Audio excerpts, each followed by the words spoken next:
하지 말라 하시니라. 아멘. 오늘 본문에 있는 말씀은 우리가 가장 잘 알고 있는 말씀이고 어렸을 때부터 많이 들었던, 주일학교 때부터 많이 들었던 말씀이기도 합니다. 그러나 이 말씀 가운데 우리가 늘상 들었던 말씀으로만 이해하지 마시고 오늘 말씀이 새롭게 여러분의 심령과 심장을 새롭게 하는 귀한 말씀이 되시길 주님의 이름으로 축원합니다. 예수를 오래 믿다 보면 이런 고민이 생깁니다. 처음에 예수를 믿을 때는 참으로 기뻤었는데, 처음에 교회를 나올 때는 참으로 즐거웠었는데, 시간이 흘러가면서 기쁨도 사라지고 즐거움도 사라지고 그저 모든 것이 루틴화 돼버리고 그저 감격도 없고 감사도 없고 그저 하던 일이니까 해나가는 일들이 우리에게 주어져 있는 것이 또한 사실입니다. 구원받고 교회를 다니는 처음 교회 나와서 구원의 감격으로 교회를 다니는 성도를 보면 오래 다니는 성도들이 한마디씩 하죠. 처음에는 다 그런 거야. 조금만 지나봐. 목사가 새로 와서 목사하고 막 감격 있고 목사님이 너무너무 은혜스럽다고 말할 때 오래 계시던 성도는 한마디 합니다. 조금만 지나봐. 여러분, 우리가 다 그런 겁니까?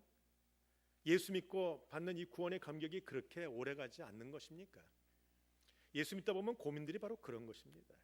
우리가 받고 있는 구원이 그렇게 값싼 것이고 그렇게 능력이 없는 것인가? 왜 그럴까라고 목회자로서 고민도 합니다. 그러다가 깨달은 것이 있습니다. 성경에 보면 이 나오는 많은 이야기들이 결국은 내 이야기가 되지 않기 때문에 그렇습니다. 처음에는 감동이 되지만 시간이 지나가면 잊혀지는 이야기들입니다. 드라마를 보다 보면 TV의 드라마들이 요새 얼마나 잘 만들었는지 드라마를 보다 보면 얼마나 감동이 되는지 모르겠어요. 사랑하는 연인들이 헤어질 때는 나도 눈물이 나고요. 좀 못된 사람이 생기면 나도 화도 나고, 드라마를 보다 보면 거기에 같이 나서 울고 웃고 즐거워하면서 드라마를 보게 됩니다. 그러나 드라마가 끝났을 때는 싹 까맣게 져버립니다. 한동안 잘 보셨던 상속자 이야기 기억나십니까? 무슨 이야기인지 기억지도 안 납니다. 한동안 보셨던 신사의 품격, 잘생겼던 장동건 외에는 아무것도 기억이 나지 않습니다. 그저 잊어버리는 게 우리의 인생이라는 거예요. 지나가고 나서 그것이 내 이야기가 되지 않기 때문에 잠깐은 감동했으나, 잠깐은 기뻤으나, 잠깐은 흥분했으나 시간이 지나가면 잊혀지는 이야기, 나에게 영원한 기쁨과 영원한 감동과 영원한 감격이 되지 못하는 이야기로 끝난다는 것입니다. 왜냐하면 그것이 내 얘기가 아니기 때문에 그렇습니다. 사랑하는 성도 여러분, 성경이 여러분의 이야기가 될 때 감동이 되는 것이고 여러분의 이야기가 될 때 끝까지 그것이 능력이 되는 것이지, 여러분의 이야기가 되지 못한다면 이것은 그저 쓰여있는 하나의 드라마와 같은 이야기, 옛날 이야기, 전해 나오는 전설 이야기로 끝날 수밖에 없다라는 것입니다. 처음에 예수 믿었을 때는 그저 감격하고 구원의 감격이 있다가 이제는 내 이야기가 되지 않고 별반 시간이 지나가다가 또 신앙생활을 좀 하다 보면 내가 뭔가 얻는 것이 있습니다. 교회 나오면 기도하는 방법도 없고, 기도하다 나면 말씀을 전하는 방법도 없고, 묵상하는 방법도 없고, 어떠 보면 내 안에 무엇인가 있는 것 같은 착각이 들어요. 사실 구원에 관한 한 나는 무능력한 것인데, 구원에 관한 한 나는 구원받을 만한 이유와 조건이 아무것도 없는 사람인데, 신앙생활을 하다 보면 뭔가 익숙해지는 것 때문에 내 안에 구원받을 만한 어떤 조건이 있는 것처럼 착각하게 된다는 것이죠. 그때는 기쁨과 감격은 사라지고 마땅히 당연히 얻는 것 같은 그런 느낌들을 갖게 되는 것입니다. 다 잘못된 것입니다. 구원이란 언제 들어도 감격적인 이야기입니다. 용서란 언제 들어도 뜨거운 이야기들입니다. 그 이야기가 내 이야기이기 때문에 내가 구원받았다, 내가 용서받았다, 내가 사랑받았다는 것은 날마다 심장이 뛰는 이야기고, 날마다 감동이 일어나는 이야기고, 날마다 내 눈에서 눈물을 흘리게 하는 그런 이야기들이라는 것입니다. 오늘 성경에 나오는 이 본문의 이야기도 너무 많이 들었던 이야기죠. 이 이야기가 왜 우리에게 들어오지 않는가? 내 이야기가 되지 못하기 때문에 그래요. 근데 사랑하는 성도 여러분, 이 이야기의 주인공은 가늠하다 붙잡힌 여인이 아니고 저와 여러분들입니다. 우리가 비록 남자가 아니고 여자가 아니고 혹은 그 당시에 그 옷도 입지 않았고 그 당시에 사건에 휘말리지는 않았으나 우리는 역시 여전히 죽을 수밖에 없는 죄인이고, 여전히 우리는 하나님 앞에 범죄한 용서받지 못할 죄인으로 서 있는 그 여인의 모습과 우리와는 별반 다르지 않다는 것입니다. 그럼에도 불구하고 하나님이 이 말씀을 왜 우리에게 주시는가? 하나님의 사랑이 내가 저지른 죄보다 크다는 것을 보여줍니다. 하나님의 용서가 내가 저지른 죄보다 더 깊다라는 것을 주님이 우리에게 보여주고 계시다는 것입니다. 하나님의 사랑 때문입니다. 사실 우리를 구원한 것은 하나님의 사랑 때문입니다. 예수님이 십자가에 못 박힌 것도 못이 아니라 하나님의 사랑이 그를 십자가에 붙들고 계셨던 것입니다. 사랑하는 성도 여러분, 오늘 본문에 보면 한 여인의 모습이 나옵니다. 신약 성경을 읽다 보면 가장 불행한 삶을 살았던 여인이 두 명입니다. 수가성 여인이 한 명이고 오늘 본문에다가 가늠하다 잡힌 여인이 두 번째 여인입니다.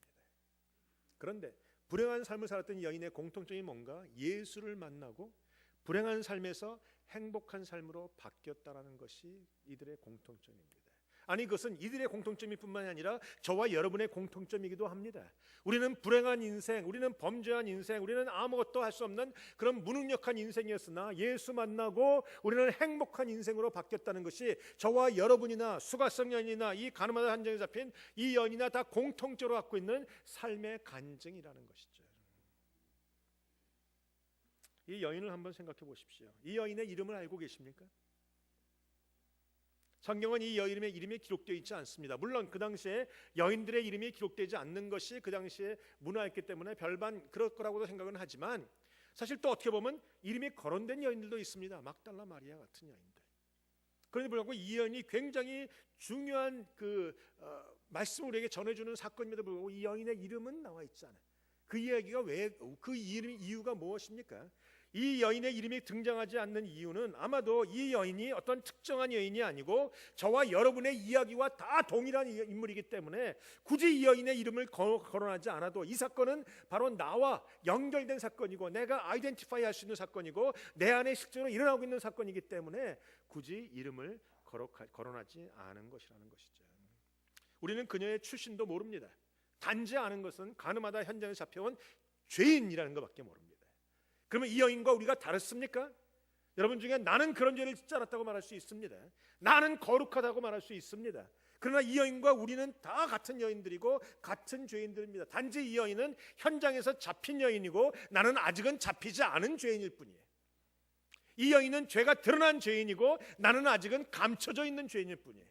우리는 모두가 죄인입니다. 요한복음 3장 23절에 보면 로마서 3장 23절에 보면 모든 사람이 죄를 범하였다고 말하죠.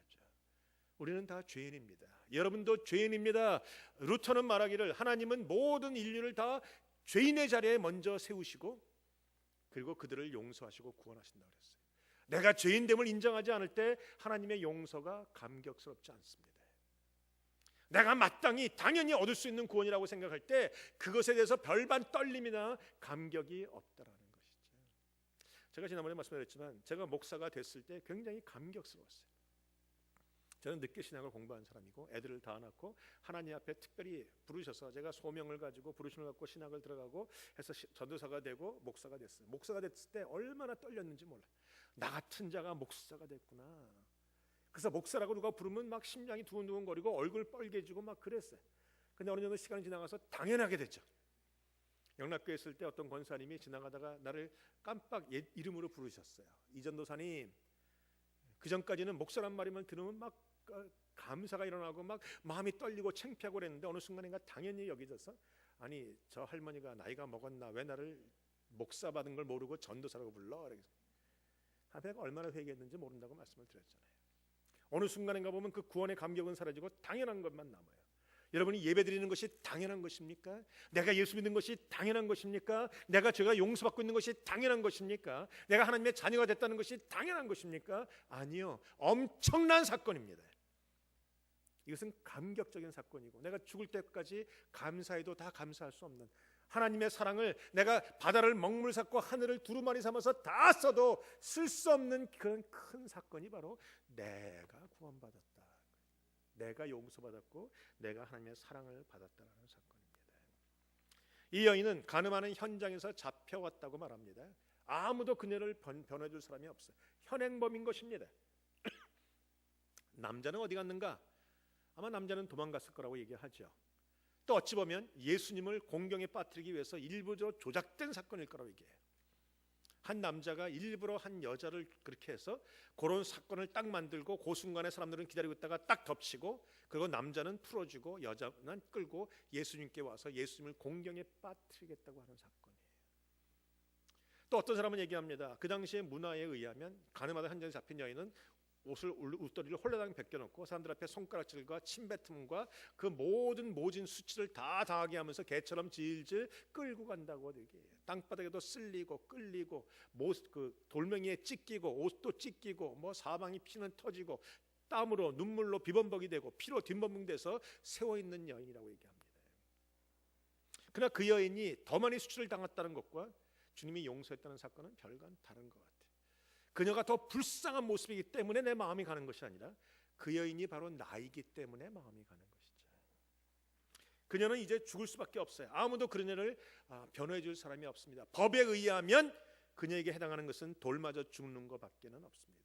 법에 의하면 죄 지은 저나 여러분들이나 다 죽는 것밖에는 없는 것이라는 거예요.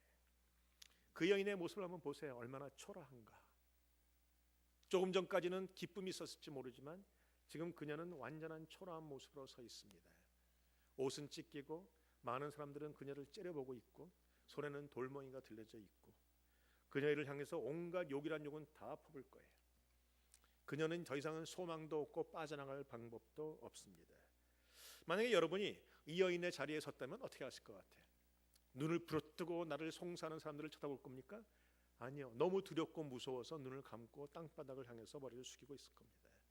그녀의 머리는 아무것도 남아있지 않을 거예요. 단지 내가 이제 오늘 죽는구나, 내가 좀 더 잘해볼 걸, 이런 마음밖에 아마 없었을 것이라는 거예요. 아마 가늠하다 현장에 잡혔다는 얘기를 들어보니까 사랑하는 식구들도 있었을지도 모르죠. 그녀의 머릿속에는 그 사람들의 얼굴을 떠오르면서 괜히 미안한 마음도 있었을 것입니다. 그녀의 머리 귀에는 눈을 감고 있지만 귀는 열려있기에 소리가 들려집니다. 죽여라, 죽여라. 그리고 옆에서는 그녀가 죄목이 뭔지, 그녀가 어떻게 하면 되는 것인지 성경을 펼쳐들고 율법을 펼쳐들고 막 낭독하는 사람도 있었을 거예요. 신명기에 의하면, 신명기 모세가 전했던, 모세가 명한 것이 아니고 하나님의 명령이고 모세가 대언한 것뿐이죠. 신명기에 의하면 그런 여인은 돌로 쳐주는 것, 남자 여자를 다 치켜주는 것이 그들의 율법이기 때문에 그것을 외치는 서기관이들이나 바리새인들의 힘있는 목소리가 들릴지도 모릅니다. 사람들이 속에서 나오는 욕소리도 들릴지 모릅니다. 그러다가 그녀의 귀에 어렴풋이 들리는 소리가 있었을 겁니다.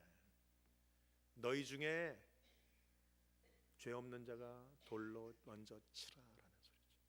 아마 그녀의 귀에는 돌로 쳐라라는 소리만 크게 들었을 거예요. 여러분 같으면 그 입장에서 어떻게 생각하십니까? 아, 이제 끝났구나, 이제 돌 맞아 죽는 것이구나, 모든 인생이 슉 머리를 지나가면서 이젠 끝이구나라는 생각을 가지고 있었을 것이죠. 아쉬움도 있었을 것이고 후회도 있었을 것이고, 그러나 이제는 죽음밖에 남아있지 않는 자신의 처지가 아프기도 하고 슬프기도 하고, 그러나 이제는 끝이구나, 더 이상은 포기하고 아무런 소망도 갖지 않은 그런 여인으로 서 있을 것입니다. 근데 갑자기 돌이 던져지고 돌에 맞는 느낌은 없습니다. 갑자기 웅성웅성하더니 사방이 조용해집니다. 그러나 용기가 없어서 눈을 못 뜨고 있는 여인일 겁니다. 금방 눈을 뜰 수가 없겠죠. 죽음의 문턱에 간 여인인데. 아니, 실제로 그 여인은 죽은 여인입니다. 단지 돌에 맞아서 내가 육신적인 생명이 끊어지지 않았을 뿐 이미 자존심도 죽었고 수치감 때문에 죽었고 후회 때문에 죽었고 다 모든 것 때문에 이미 죽었다고 말할 수밖에 없는 그 여인이라는 것이죠. 그저 눈을 감고 서 있는 것밖에는 방법이 없는 여인. 근데 그때 갑자기 소리가 들립니다. 뒤에서 여자여. 그녀가 이게 누구의 소리인가? 그러나 알 수가 없습니다. 여자여 또 부릅니다. 그 목소리에 담겨있는 따뜻함, 그 목소리의 부드러움. 그녀가 이제 눈을 떠서 들어보니까 예수님이 서 계십니다. 너를 정죄하던 자들이 있느냐? 돌아보니까 없습니다. 주님 뭐라고 하십니까? 나도 너를 정죄하지 않겠다. 여러분, 이 이야기가 누구의 이야기입니까? 저와 여러분들의 이야기가 아닙니까? 여러분이 만약에 그 여인이었으면 그때부터 눈에서 뜨거운 눈물이 또 쭉 흐르지 않았겠습니까? 이제 내가 살 수 없는 내가 드디어 살게 되었구나, 내가 죄 많은 여인이 드디어 용서받게 되었구나, 여러분에게 그런 감격이 북받치지 않겠습니까? 여러분, 그 감격이 바로 예배라는 겁니다. 하나님 앞에 나와서 주님이 내가 너를 정죄하지 않겠다, 내가 너를 용서하겠다, 내가 너를 사랑하겠다는 음성을 듣고 감격이 끌어오르는 것이 바로 예배라는 것이에요. 그 이야기가 남의 이야기로만 들리면 여러분은 절대로 예배의 감격을 느낄 수 없습니다. 그러나 이 이야기가 나의 이야기라고 느껴질 때 주님이 말씀하시는 그 말씀, 내가 너를 사랑한다라고 말씀하시는 그 말씀 하나에 나의 온 신경이 살아나고 모든 소망이 살아나고 내 생명이 살아나는 감격을 느낄 수 있다는 것이죠. 요새 교회 올 때 재미없으신 분들 계십니까? 예전엔 괜찮았는데 목사하는 꼴을 보니까 요새 교회 가기가 싫어. 교회는 목사 보러 오는 게 아닙니다. 주님의 그 예배의 감격 때문에 오는 것입니다. 내가 너를 사랑한다고 말씀하시고 내 앞에서 나를 품어주시는 그 주님에 대한 감격이 없으면 여러분이 아무리 어떤 목사가 와서 어떻게 기가 막힌 설교를 해도 여전히 남의 이야기일 뿐 여러분의 이야기가 되지 못하면 그것은 어떠한 감격도 남아있지 않는다는 것이에요. 감격이 없으면, 감동이 없으면 여러분에게는 아무런 능력도 없는 것이에요. 그저 앉아서 재밌게 즐겁게 하하 호호 울고 불고 울다가 가는 것. 여러분 드라마를 보거나 영화를 봐도 그렇습니다. 감격적이지 않습니까? 감동이 오지 않습니까? 그러나 드라마 끝나고 영화관에서 나와서 회개하는 사람들 보셨습니까? 우리는 과연 누굽니까? 이 이야기 중에 죄 중에 잡혀온 이 여인입니다. 죄의 대가는 사망이라고 말합니다. 로마서 6장 23절에 죄와 함께 따라 들어왔던 것이 사망입니다. 죄 지면 죽어야 됩니다. 주님은 그것이 아니라고 말씀하시지는 않았어요. 돌로 쳐라. 죄 지면 죽어야 된다는 것입니다. 죄의 결과는 죽음이라는 것입니다. 주님도 분명히 그것을 인정하고 계십니다. 그 생각에는 별반 다를 것이 없습니다. 그러나 주님은 그 여인이 이미 죽은 것을 보셨고 그 여인을 향해서 이제는 용서와 사랑을 베풀고 계시다는 것이죠. 여러분 그 여인을 끌고 온 사람들을 한번 생각해 보십시오. 그 여인을 끌고 온 사람들은 하나님의 말씀에 능통한 사람들입니다. 율법에 능한 사람들입니다. 그들은요 신명기가 모세가 하나님이 율법이 뭐라고 말하는지를 분명히 알고 있는 사람들입니다. 그 분명히 알고 있는 하나님의 말씀, 능통한 하나님의 말씀을 가지고 그들이 무엇을 합니까? 사람을 살리거나 사람에게 용기를 주거나 소망을 주는 것이 아니라 사람을 정죄한다는 것이죠. 구원의 감격을 느끼지 못한 사람은 다른 사람을 정죄할 수밖에 없어요. 이 여인이 돌아서 다른 사람을 정죄했을까요? 아니요. 용서의 감격, 구원의 감격이 있는 자는 절대로 다른 사람을 향해서 말씀의 칼을 휘둘 수가 없어요. 그들을 용서하고 기도할 뿐. 구원받지 못한 자가, 아니 구원의 감격이 없는 자가, 아니 그 은혜의 용서를 받은 경험이 없는 자가 다른 사람을 향해서 칼을 휘들고 다른 사람을 정죄하고 옳고 그름을 따지게 된다라는 것이죠. 옳고 그름만 따진다면 이 여인은 죽어야 됩니다. 옳고 그름만 따진다면 저와 여러분도 죽어야 됩니다. 그러나 우리가 죽지 않고 살아있는 이유는 옳고 그름 때문이 아니라 하나님의 은혜와 사랑과 용서 때문입니다. 주님은 이 땅에 정죄하러 오신 것이 아닙니다. 죄로 죽어가는 백성을, 자기 백성을 죄에서 구원하기 위해서 오셨습니다. 우리에게 생명을 주시러 오셨습니다. 우리를 용서하러 위해서 오셨습니다. 더 풍성히 얻게 하시겠다고 우리 성경에서 우리에게 기록하고 있는 것이죠. 우리는 누굽니까? 이 이야기 속에 우리는 분명히 현장에서 잡혀온 여인입니다. 그럼에도 불구하고 죄 지은 자를 잡아온 사람인 것처럼 행동하는 우리들의 모습이 우리 가운데 있음을 기억하셔야 됩니다. 사람들은요 본성적으로 남에게 손가락질하기가 참 쉽거든요. 나는 괜찮은데 저 사람이 뭐라고 하면 한마디 하는 것이 우리에게요. 우리는 고소하는 바리새인처럼 서기관처럼 행동합니다. 마치 나는 죄를 짓지 않은 것처럼. 근데 주님이요 그 여인을 부르십니다. 오늘 여러분의 음성을, 여러분의 이름을 부르시는 주님의 음성을 듣고 계십니까? 여인아. 저는요 힘들고 외로울 때마다 일부러 하나님이 내 이름을 불러주시는 것을 자꾸 상상해 봅니다. 힘들고 지치고 외롭고 아프고 나에게 무슨 소망이 있을까? 내가 무슨 목사인가? 내가 과연 목회를 더 할 수 있을까라는 생각이 들 때마다 주님이 나를 향해서 철훈아 내가 너와 함께하느니라. 그 음성이 내가 들려지면요, 그 음성을 상상하고 들으면 용기가 생겨요. 그렇지, 목회 내가 하는 게 아니지, 하나님이 하시는 것이. 나는 자격도 없고 나는 아무것도 없으나 하나님이 하시는 것이지. 여러분, 하나님의 음성을 듣는 것이 축복이고 이것이 복음입니다. 여기에 복 있는 여인이 누굽니까? 사람이 누굽니까? 이 여인밖에 없습니다.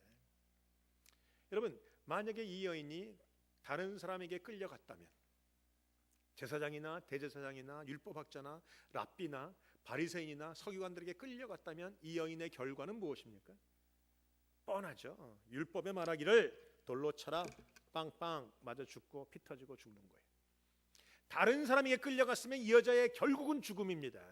근데 이 여인이 예수께 나왔기 때문에 사는 것이에요. 자유로 나온 것도 아닙니다. 머리차기 붙잡혀서 겨우 개처럼 질질질 끌려 나온 여인입니다. 타의에 의해서 나왔지만 예수께 나오면 사는 것입니다. 예수 앞에 나오면 생명 얻는 것입니다. 예수 앞에 나오면 용서를 받는 것이에요. 여러분이 그래서 여러분 주위에도 예수 모르는 사람 개처럼 머리 잡아서 질질 끌고 교회를 나오실 필요가 있습니다. 끌려 나와도 나오면 사는 것이에요. 여러분, 기왕 끌려가려면 사는 곳에 끌려가야지. 그렇지 않습니까? 이 여인은 복된 여인입니다. 우리 삶 속에 누구 앞에 나가느냐가 중요해요. 여러분은 복 있는 사람들입니다. 하나님 앞에 나온 자들이기 때문에 그렇습니다. 여러분, 우리가 알고 있는 십자가가 걸려있는 골고다 산엔 하나님이 누구나 초청하십니다. 오라, 오라 죄 있는 자들아. 여러분, 어떻게 하는지 십자가 앞에 나가십시다. 십자가만 나와서 붙들면 되는 것입니다. 아니 목사님 내가 과연 용서받을 수 있을까? 십자가 위에 걸렸던 두 명의 강도를 생각하시면 됩니다. 한 명의 강도는, 두 명의 강도 둘 다 한 것이 없죠. 근데 한 명은 예수님을 붙잡았고 한 명은 거절했어요. 여러분, 그 십자가에 잡혀있는 강도라고 말하면 아주 온갖 못된 일들은 다 했을 겁니다. 십자가는요, 그렇게 경범을 죽이는 장소가 아니거든요. 중범, 아주 죄질이 못됐고 악한 사람을 죽이는 곳이 바로 십자가예요. 거기에 죽어간다는 것은 완전하게 이건 인간 쓰레기, 인간 말종, 악해도 그렇게 악할 수밖에 없는 그런 사람 중에 하나예요. 인생을 살아가면서 좋은 일이라고, 착한 일이라는 건 단 한 번도, 눈꼽만큼도 해보지 않은 사람들. 근데 그 사람이 뭐 했습니까? 예수여, 당신 나라 임할 때 나를 기억해달라. 그 한마디 말이 그를 천국에 들어가게 하신 겁니다. 여러분, 구원이란 그런 겁니다.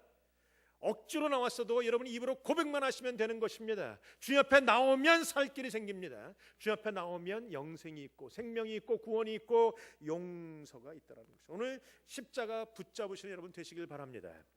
내 인생에 죄가 이렇게 많은데 나 같은 게 뭐 아닙니다. 나 같은 거라도 주님이 앞에 나가면 살 수 있는 것, 이게 복음이라는 것이죠. 히브리서 4장 16절은 말합니다. 우리가 궁일하심을 받고 때를 따라 돕는 은혜를 얻기 위하여 은혜의 보좌 앞에 담대히 나아가자. 담대히 나가자는 말을 원어로 보면 뻔뻔하게 나가자라는 것입니다. 주님 앞에 뻔뻔하게 나가십시오. 체면이 있죠 목사님. 주님 앞에 체면 차리면 천국 못 갑니다. 주님 앞에 뻔뻔하게 나가는 겁니다. 얼굴을 담대하게 나가는 겁니다. 당당하게 나가는 겁니다. 주님, 내가 아무것도 가진 것 없고 아무것도 내세울 거 없지만 주님만 잡고 나갑니다. 주님만 잡고 나갑니다.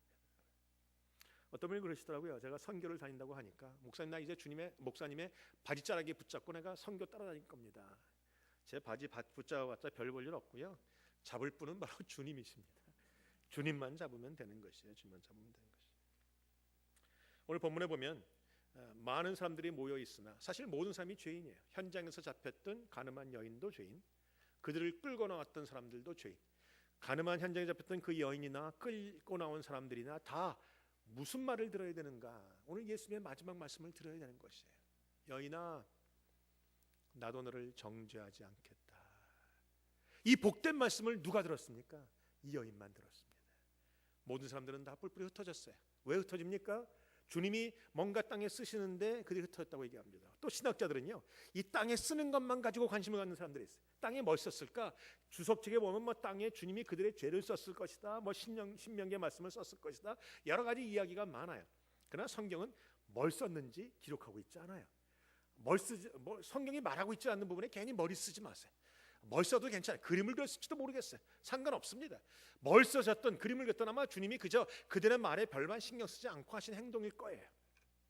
그런데 주님이 죄 없는 자가 돌로 치라고 말씀하시자 어른으로부터 아이에게까지 싹 갔다는 거예요. 왜 어른이 먼저 갔을까요? 왜 나이 먹은 사람들이 먼저 갔을까요? 나이 먹은 사람들이 더 죄가 많으니까. 죄송하지만 그렇습니다. 제가 올해 나이가 53, 아마 20살짜리보다 내가 죄가 좀 더 있었을 것이고, 이런 얘기하면 안 되겠어요. 제가 나이가 먹어가다 보니까 점점 죄가 늘어나는 거 사실이에요. 그렇죠? 동의 안 하실지도 그렇습니다. 또 나이가 먹어가면서 자각 능력이 생기죠. 그래, 내가 죄인이지. 이런 마음 때문에 아마 나이 먹은 사람들이 그래 떠나갔을 거예요. 젊은이들은 뻔뻔해서 끝까지 지키고 있다가 어른들이 가니까 어쩔 수 없이 따라가서 갔습니다. 그러나 사실은요, 내가 죄인이라는 것을 알면 알수록 그 자리에 있었어야 되는 거예요. 죄인이라는 것을 알았던 그 여인은 그 자리에 그냥 있었어요. 그랬더니 마지막에 뭘 듣습니까? 나도 너를 정죄하지 않겠다라는 용서의 말씀을 듣는 거예요. 정말 복이 뭔가? 주님의 용서의 선언을 듣는 게 복이에요. 주님의 음성을 듣고 내 마음에서 용서가 확 이뤄지고 모든 죄악이 사라지고 모든 고통이 사라지고 모든 생명이 얻어지는 것이 진짜 축복이라는 것입니다. 사랑하는 성도 여러분, 주님 앞에 나오셨습니까? 잘하셨습니다. 이제 주님 안에서 머물러 계십시오. 누가 뭐라고 얘기해도 사단은 계속 여러분이 주님 앞에서 떠나가기를 원합니다. 믿음을 잃어버리고 떠나가기를 계속 유혹합니다. 시험합니다. 상처를 줍니다. 그래 여러분이 어떠한 상처와 어떠한 유혹과 어떠한 정죄감 속에서도 하나님 앞에 머물러 있어야, 주님 앞에 붙어 있어야 결국은 용서를 경험하게 되는 것이죠. 이 여인은 어쩔 수 없이 서 있었습니다. 그랬더니 여인은 그 음성을 듣습니다. 여인아, 나도 너를 정죄하지 않겠다. 사랑하는 성도 여러분, 오늘 주님 앞에 머물러서 이 용서의 선언을 들으시는 저와 여러분들이 되시길 주님의 이름으로 축원드립니다. 다시 죄를 짓지 않으려면 이 용서함을 들으셔야 돼요. 우리는 다시 가서 죄 짓지 말라는 데만 초점을 맞추는데 이 음성을 듣지 않은 사람은 죄를 안 질래야 앉을 수가 없는 거예요. 그러나 이 음성을 들은 자는 그 안에서 용기가 생기고 힘이 생기고 능력이 생기고 내 안에서 내가 할 수 없는 그 일을 성령 하나님이 해 나가신다는 겁니다. 나는 죽고 그리스도가 살아있는 귀한 축복으로 내가 하나님 앞에 거룩함을 유지할 수 있다는 것이죠. 사랑하는 성도 여러분, 저나 여러분이나 가늠한 여인이나 돌로 돌을 들고 있는 모든 바리새인들이나 다 죄인임에는 동일합니다. 문제는 누가 용서받는 것이고 누가 용서의 선언을 듣는 것이냐가 초점이에요. 저와 여러분들은 그 음성을 듣고 사단이 우리를 유혹하고 고소할지라도 여전히 하나님 앞에 머물러 있으며 주님 앞에 붙어 있는 저와 여러분들이 되시길 주님의 이름으로 축원드립니다. 기도하시겠습니다. 우리가 시간 한번 기도하실 때 회개하십시다. 내가 내 스스로 뭔가